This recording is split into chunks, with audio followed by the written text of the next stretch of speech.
acá el informe, son tantos los efectos, sobrepasan las 100 hojas, pero tienes de todo, ¿no?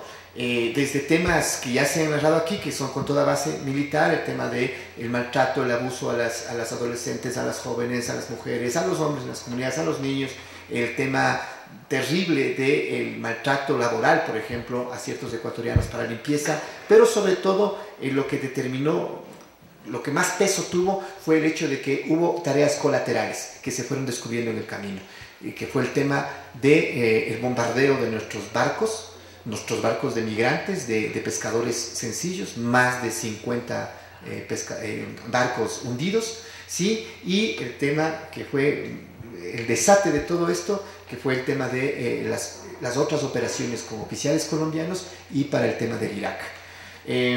Los militares, yo creo que he sostenido esta tesis siempre, desde el año 2003 hasta acá, el tema de que hace falta, así como hay un bloque regional político de líderes progresistas, necesitamos un bloque regional militar.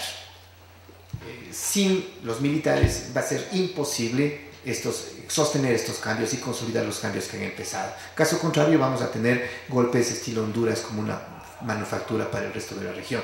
No creo que la situación en Venezuela sea la más consolidada. Los militares, de todas maneras, en todas partes, y lo probaron en el golpe de Estado, cuando se trata de activar mecanismos tan naturales, los activan. Entonces creo que es importante un ejercicio como el que están haciendo los gobernantes, crear un nuevo pensamiento estratégico militar, crear nuevas instancias como el Consejo Sudamericano de Defensa, y lo que yo he planteado, ¿no? En la Escuela de Nuestra América, la necesidad de tener que nuestros oficiales salgan de las Escuelas de Américas, creen sus propios capitales, sus sedes en Brasilia, en Quito, en La Habana, etcétera, para ir formando una nueva generación. Pensar que este cambio lo vamos a hacer sin ellos me parece un poco fantasioso. Entonces tenemos que empezar a apuntalar aquello. El tema de militares en Colombia no es un secreto para muchas amigas nuestras. Nosotros fuimos llamados, nuestros amigos militares del Grupo Interior de Colombia fueron convocados por militares colombianos en servicio activo, ¿sí? Para reuniones en las que se les pudiera explicar, fuera de horario, como decimos, todos estos temas. Yo creo que es importante esa complejidad, el atenderla. Y finalmente el tema de la seguridad democrática, por supuesto, es apuntalarla, el emplazarla, el consolidarla. O sea, no solamente tienen agendas regionales, colaterales, internacionales, mundiales inclusive con este programa, sino es evidentemente internas y tienen que ver con la rendición total de la narcoguerrilla, como le llaman ellos, y llevar al punto de no retorno a la seguridad democrática. Los procesos de América Latina, nuevos progresistas, tienen una media de existencia de unos 10 años, ¿sí? Ese es mi parecer. En el caso de Rafael Correa, los compañeros indican que es un proyecto a largo plazo de 20 a 30 años. Bueno, fuera que estos procesos tuvieran esa media de tiempo. Y yo creo que este tipo de bases lo que viene es a suprimir ese tiempo.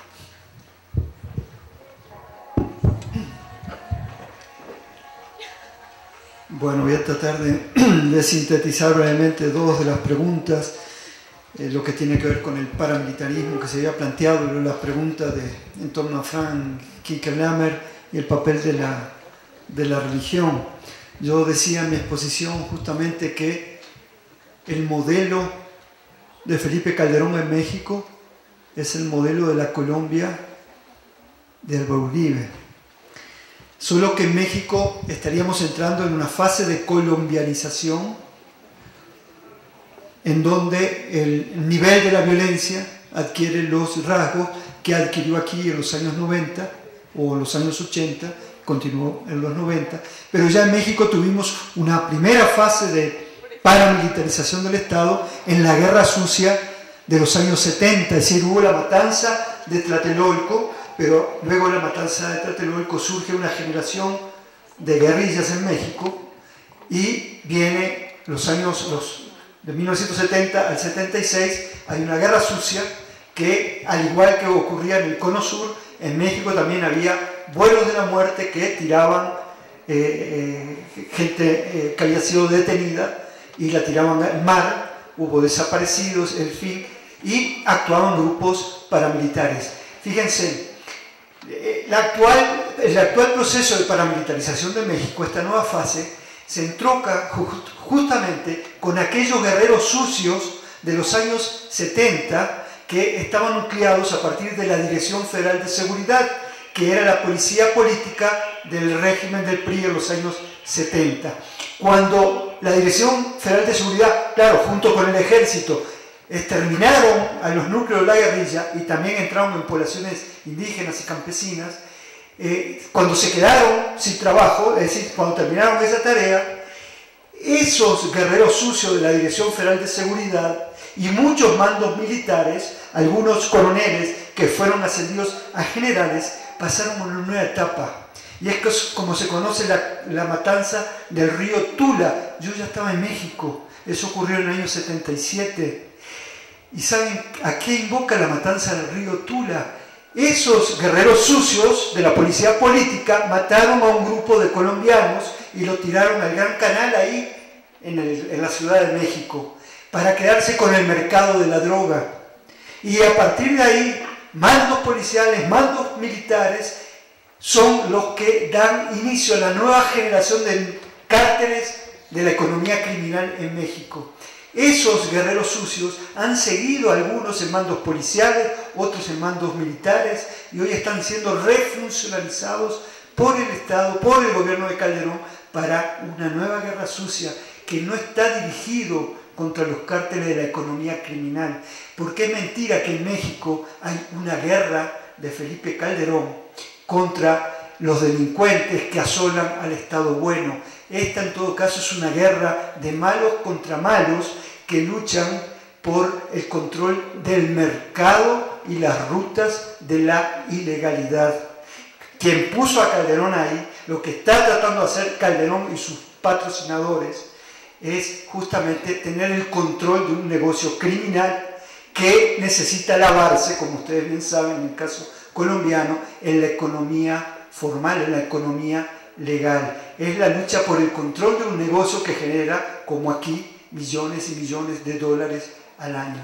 Entonces, esta nueva fase de paramilitarización tiene, incluso yo traía en el texto, que en la parte final de lo que no leí, que Felipe Calderón recomendó a comienzos de este año a empresarios de la ciudad de Monterrey, sede del Grupo Monterrey, uno de los grupos más poderosos de México, y a empresarios de Chihuahua, en específico de Ciudad Juárez, que contrataran, ante las quejas que hacen los empresarios, que el Estado no puede con la criminalidad, que contrataran contratistas privados, fundamentalmente les dijo extranjeros. Es decir, es el mismo camino de los DINCOR, es decir, de todas estas compañías que han estado también operando aquí. Pero esto lo recomienda el presidente, pero de manera clandestina, es decir, esto sale a la luz pública porque siempre algo se filtra, ¿no? Entonces, hoy este proceso de reconversión se está dando en México y estamos entrando en esta fase de colaboración, de colonialización, que lo que tiene que ver es con los grados de la violencia y la forma, ¿no? Es decir, hoy ustedes verán en la prensa que aparecen en las hieleras 3 cabezas de descuartizado y aparecen en las otras partes del cuerpo tirado por ahí. Bueno, esto es lo nuevo, pero esto es una política de Estado. A esto nos están llevando. Esto lo está haciendo el gobierno. En México también tenemos los falsos positivos. Estos muchachos que están exterminando, es la manera, el acostumbramiento al que nos quiere llevar el Estado mexicano en esta nueva fase. Termino con esto que tiene que ver con el uso de la religión. Es decir, en México, en aquella primera fase, después de la Guerra Sucia, cuando nosotros analizábamos los mapas, por ejemplo, del Plan Puebla-Panamá, es decir, que esto es más posterior, pero desde los años 80 comienzan a aparecer en zonas donde después se va a diseñar el Plan Puebla-Panamá, una serie de iglesias evangélicas estadounidenses que comienzan a aparecer en México. Esto era nuevo. Ahí estaban desde la época de Cárdenas en el Instituto Nacional de Verano, pero comienzan a aparecer nuevas. ¿En dónde? Cuando empezamos a mapear dónde aparecen estas iglesias, es donde están los recursos geoestratégicos de México. Bueno, pero en México, hoy para terminar, también hay grupos paramilitares, en el caso de Chiapas, donde está en una paz armada los zapatistas. Ahí ha aparecido una iglesia que llaman los Guerreros de Dios, de una iglesia evangélica, tienen formación paramilitar. Esos son los que están hostigando a las comunidades autónomas zapatistas. En México ustedes podrán decir, no hay guerra. Sí hay una guerra de contrainsurgencia. El territorio chiapaneco está cuadriculado en el marco de una guerra de baja intensidad. Está siendo cuadriculado, está controlado por el ejército por tropa de despliegue rápido. Y yo les hablaba de este paramilitarismo en el norte del país que aparece encubierto como un conflicto entre cárteles por el control del mercado. En Chiapas es una guerra, en Chiapas, en Guerrero, en las montañas de Guerrero hoy, hay paramilitares. Y cuando nosotros vemos a este grupo evangélico en Chiapas y vemos a los paramilitares en Guerrero, todos los nexos conducen al ejército, porque ustedes lo saben bien. Cuando surge el paramilitarismo, no en la última fase aquí en Colombia, cuando comienza a aparecer en los años 70 y se reproduce luego en los 70 y prolifera en los 80, detrás de cada grupo paramilitar donde surge hay un regimiento del ejército. El nexo es orgánico. Y si seguimos hacia arriba, quienes llevan a cabo este diseño es justamente el Pentágono. Ellos lo practicaron, primero lo practicaron los franceses en Argel, y luego se lo vendieron o lo compraron los estadounidenses y lo aplicaron en Vietnam y luego lo metieron en América Latina. No hay ningún invento, simplemente todo esto está siendo remozado. Y la última cosa, el papel de la Iglesia. Siempre la jerarquía católica es conservadora por lo general porque los obispos son formados como obispos de poder. Y en nuestra América Latina han sido los aliados de las viejas oligarquías, hoy en algunos países de las plutocracias locales. En el caso de México, el papel de la Iglesia es de legitimador justamente de todas estas políticas estatales que están dirigidas contra el pueblo, contra las propias bases cristianas de estas iglesias, si es que todavía las tienen. Gracias.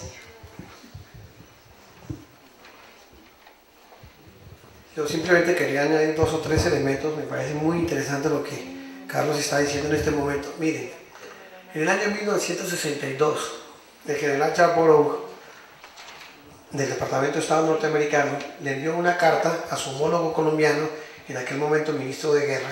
En esa época se llamaban ministros de Guerra, ¿no? Ahora eufemísticamente llaman los ministros de la Defensa.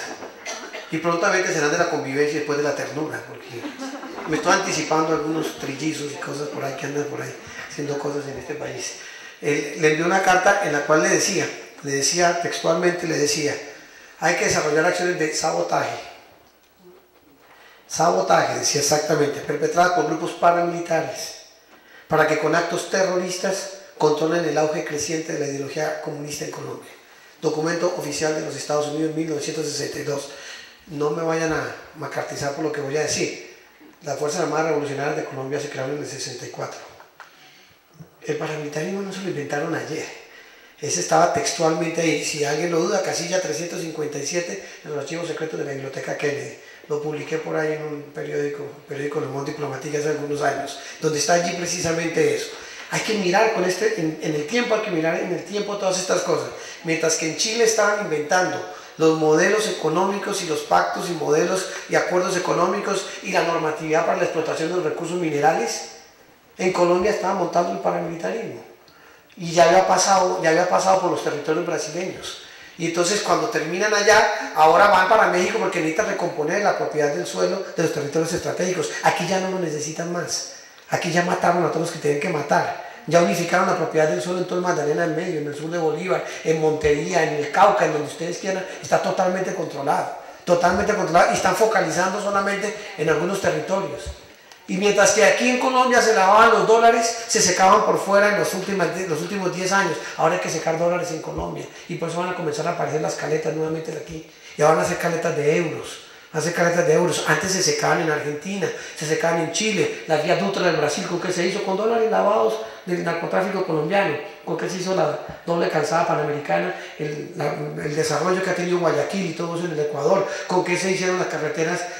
Por ejemplo, el puente Simón Bolívar ahí en el río Orinoco. ¿Con qué se hizo la carretera que está atravesando parte de la zona minera en Bolivia? Etcétera, etcétera. Y aquí nosotros atrasados en eso. Ahorita nos viene a nosotros es la gran inversión económica. el gran desarrollo, los grandes proyectos, los grandes megaproyectos nuevamente entran aquí, porque ya no hay, ya está tomada la propiedad del suelo. Y lo que decía Carlos sobre el tema particular de las religiones, hay un libro que yo lo recomiendo en todos lados, un mamotreto así. Nadie se ha sentado todavía, desafortunadamente, a traducirlo al español. Pero es un libro que además el título es bastante evocador, porque el título es Thy Will Be Done. Thy Will Be Done significa en el inglés antiguo, hágase tu voluntad. Y el subtítulo que tiene el libro es La era de la evangelización durante el auge del petróleo en América del Sur. Y comienzan todo el modelo Rockefeller, cómo fue el modelo Rockefeller, cómo participaban con las iglesias evangélicas, cómo participaban los presidentes de los diferentes gobiernos. Ahí encontrarán 3, 4 o 5 eméritos presidentes colombianos, cuánto eran las inversiones, absolutamente todo, cómo funcionaba. Y estamos hablando de los años 50 del siglo pasado. Años 50. Por eso les decía que el libro ese que yo le mostré al general Rafael Reyes es de verdad, es de 1902. Entonces nos toca hacer un ejercicio sincrónico, podernos salir y entender que esto no guarda una necesidad causal. Primero vienen entonces las poblaciones y viajeros, como yo lo coloqué ahí, después entonces viene el desalojo de las tierras. No. Mientras hacen exploraciones y viajeros aquí, están desalojando en Argentina o ya desalojaron en Argentina. Ya montaron los modelos militares en esos territorios, ya pasaron y en Colombia le mantuvieron la democracia más antigua de América. Y dice que sigue manteniendo la democracia. Y se van moviendo modelos políticos, modelos económicos. Hace 4 o 5 años, hubo una visita para estudiar la Ley de Seguridad Nacional de Colombia que había implementado el doctor Turbay allá en Colombia. Vino una misión argentina que quería mirar si la podían aplicar allá en Argentina. Y si ustedes miran el Código de Minas y Energías de Colombia, es casi una copia textual del Código de Minas y Energías de Chile. Y ustedes van a ver lo que ha sido toda la ley de seguridad social. Entonces Chile fue el laboratorio legislativo perfecto, Aquí fue un laboratorio de guerra, que es un laboratorio de guerra. México va para allá y lo que dijo Carlos, yo insisto, ojo con eso que está diciendo Carlos hoy. Eso que está diciendo hoy es muy importante. Ya hay una transnacionalización de la represión, ya hay una transnacionalización perfecta de todos los organismos de policivos y en las relaciones de los organismos policivos colombianos, los organismos policivos mexicanos es clarísima, y el cuento de los carteles es también suficientemente claro. Y yo finalmente quería cerrar porque como yo soy famoso, ¿no? Yo me puse a hacer la maqueta de cómo es que es aquí está la maqueta del triángulo de las bases. Aquí hay una base, aquí hay otra base, aquí hay otra base y aquí hay otra base. Esto es nada más y nada menos que el macizo andino colombiano. Aquí arriba está el municipio que tiene el tercer número de hombres y mujeres activos en armas por habitante del planeta. La tercera guerra mundial del planeta está aquí. Aquí unos 800 indígenas Yanacuna están protegidos por 1.600 efectivos del batallón de alta montaña, 1.200 paramilitares y cerca de 1.400 de la insurrección armada que están rondando por todo ese territorio. Allá está todo ese territorio. Y el dibujo que yo les colocaba es este. Entonces, para poder saber ustedes por qué aquí aparece Puerto Leguízamo, usted tiene que tomar el cuadrado perfecto que toma todo ese contorno, porque miren, si hacemos esto después de todo el trabajo que hice, si nosotros hacemos esto y le quitamos las arrugas de la montaña, todo eso, esto nos quedó un cuadrado perfecto. El cuadrado perfecto. Eso es lo que me la paso haciendo todas las noches para poder entender cómo es que están las benditas bases militares y poder imaginarnos. Ahora, si esto ustedes lo miran a 35.000 kilómetros de altura, entonces, claro, como tiene esa deformación, queda inclinado hacia este lado y por eso está Puerto Leguízamo en la parte de abajo. Exactamente es por eso. Lo mismo sucede cuando miran la Gran Pirámide, donde está La Jama en Bolivia, está Arauca en Colombia, está la Guyana en Litigio y está Curitiba en Brasil. Le va a dar un polígono irregular, pero es que por este lado viene la cordillera. Si fuera en el centro de Brasil, pues sí daría más o menos plano, porque casi todo Brasil es plano, pero es que aquí estamos hablando de la cordillera de los Andes. Todas esas cosas, yo lo que invito es que nos toque empezar a mirar muchas cosas detrás de todo esto. Pero mirar, investigar, estudiar, debatir, recoger, de verdad. Miren, si ustedes le hacen una lectura juiciosa al documento de ese libro blanco, las sorpresas que se van a llevar, entre otras la sorpresa que yo me llevé, es que fue de allá donde yo saqué que el 62% de las bases militares están sobre la franja geoestacionaria. Y eso es simplemente empezar a sacar todas las bases, ponerlas en una lista y de qué países, y empezar a dibujar. Este país acá, este país, ¿por qué están todos allí en la zona intertropical? ¡Hijo del diablo! Y por encima pasa la órbita geoestacionaria. Entonces ahí empieza uno a encontrar respuestas. De lo contrario, no vamos a encontrar muchas respuestas sobre temas como esos. Pero también, como decía Alexis, también hay respuestas en la letra menuda de los contratos, también hay respuestas en la forma en que nos venden las bases. Es decir, todo eso nos obliga, insisto, a que estemos muy juiciosos y muy alertas. Si alguien se interesa algún día en traducir ese libro, la sorpresa que se llevarían, la sorpresa, todos los recursos minerales, absolutamente todos, desde la década del 20, están inventariados. Yo me muero en la risa cuando en este mismo canal ahí yo lo veo, no por primera vez me veo yo, pero normalmente veo ahí a los senadores diciendo que se descubrió un pozo de petróleo, le quitaron la tapa, porque ellos están descubiertos desde la década del 20, todos esos pozos de petróleo, y están georreferenciados absolutamente todos. Entonces, que se descubren pozos de petróleo, que yo no sé qué más cosas, y eso es pura carreta.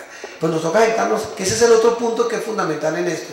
O nos disciplinamos en esto, o nos quedamos peleando muy valerosamente, con mucha voluntad política, pero pendejadas. Pero peleando pendejadas y nos van a ir sacando del paseo rápidamente. Y este sí es el momento de unir conocimientos, seguir haciendo estos encuentros y traer allá de México a Andrés Barreda para que nos cuente cómo lo del Plan Puebla-Panamá, que se lo ha paseado, me parece estarlo viendo allá en Bolivia, estábamos sentados a las 2 de la mañana. Y yo le decía a Andrés, pero esa vaina, ese mapita no me convence, esa vaina ¿qué es? Y él como buen mexicano de pronto me gritó, ¡cabrón, cabrón, cabrón! ¡Cabrón, la nueva matriz energética del planeta! ¡Claro, los hidrocarburos! Y empezó a mover una cantidad de las rutas de hidrocarburos. Y yo no entendía nada de lo que me estaba diciendo. Y yo seguía pensando en lo de la biodiversidad. Entonces 3 días después, yo como buen colombiano, el medio cabrón, a los 3 días yo le dije, ¡huevón, huevón! Los operadores biológicos. Y nos metimos y hoy en día estamos hablando de la genética digital. Vienen es por los operadores biológicos también. Las fuentes de energía biológica. Funcionarán los computadores con fuentes de energía biológica. Y no me la fumé verde. Tengo la misma hambre que tienen ustedes, exactamente la misma el día de hoy. Y ahí acabo porque si no, entonces ahí sí ya estamos alucinando.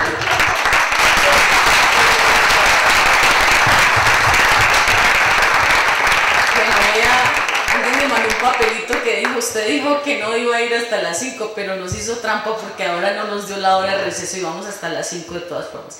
Vean, no solo esto para terminar sobre el tema de la pregunta que tú hiciste sobre la seguridad democrática, que en efecto está totalmente emparentada con esta política del tema de las bases militares, porque precisamente necesita la afirmación de un modelo de gobierno tal como el que tenemos, que se apoya no solamente en la criminalidad, sino en los paramilitares, los narcotraficantes, a quienes se le entrega este control de la administración de justicia, protege los intereses de las multinacionales, convierte en eufemismos cosas como los falsos positivos, desprecia el acuerdo humanitario, la salida política negociada, la soberanía, la autonomía, la democracia, ignora las obligaciones relativas a la promoción de los derechos humanos, de las libertades, criminaliza organizaciones campesinas, sociales, populares, movimientos feministas, bueno,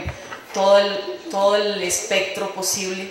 Aprueba leyes como las que se han aprobado de la Ley de Desarrollo Rural, legaliza la contrarreforma agraria impulsada por el narcotráfico, agrede violentamente, no alcanzamos a presentar el video, pero traíamos un video del testimonio de violaciones por militares norteamericanos en Tolemaida, exacto. Logra el éxodo emprendido por miles de colombianos a diferentes lugares del mundo, persigue a los intelectuales dedicados al pensamiento crítico, ataca a organizaciones de derechos humanos, controla la libertad de expresión, justifica el incumplimiento de tratados internacionales a lo largo y ancho del mundo donde los ha firmado, cataloga como terroristas a los países vecinos de la región, nos impone las bases militares para contribuir a desestabilizar la región y con la pretensión de convertir a Colombia en una especie de Israel contra el resto de los pueblos hermanos. Y yo creo que una cosa que tenemos que hacer como en estos esfuerzos, no borrar de la memoria colectiva lo que ha pasado en el país, lo que ha significado la historia de las luchas por la soberanía, por la autonomía, y encontrar en los procesos que están adelantando las víctimas por justicia, verdad y reparación integral una fuerza para que nos opongamos, como ya lo estamos haciendo, al proyecto político, económico, militar que significan estas bases en Colombia.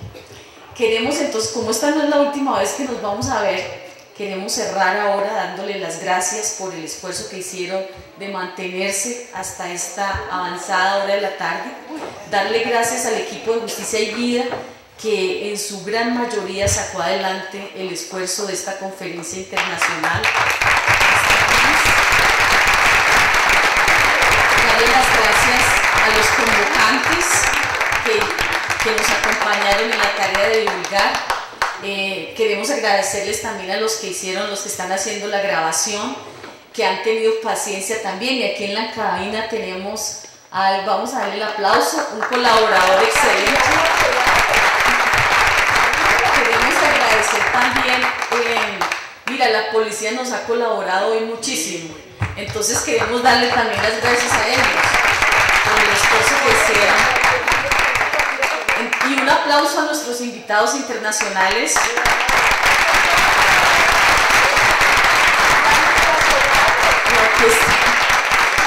Está Hans en el extremo de la mesa, quien ha trabajado intensamente por esta conferencia, y además quien va a seguir trabajando porque nos va a circular las memorias que ya recibió de las ponencias que trajeron escritas. Hernando nos va a dar los mapas, todo va a estar ahí circulado a quienes se inscribieron y a los que llamaron, se inscribieron, que fueron 500 personas y que nunca llegaron, también les vamos a enviar esto. Y por último, agradecer también al senador Alexander López de la Comisión de Derechos Humanos del Senado y al doctor Germán Reyes de la Comisión de Derechos Humanos de Cámara, que facilitaron la posibilidad de que tuviéramos esta importantísima discusión. Y lo último es invitarlos, vamos a desarrollar a través de la Mesa de la Impunidad, donde estamos invitando a las organizaciones, a los intelectuales, a los estudiantes, a los movimientos sociales, a que trabajemos activamente en resistencia, como lo hicieron no solo los ecuatorianos, sino muchos otros países, a toda esta política que representa esta instalación de bases militares en Colombia. Muchísimas gracias y hasta luego.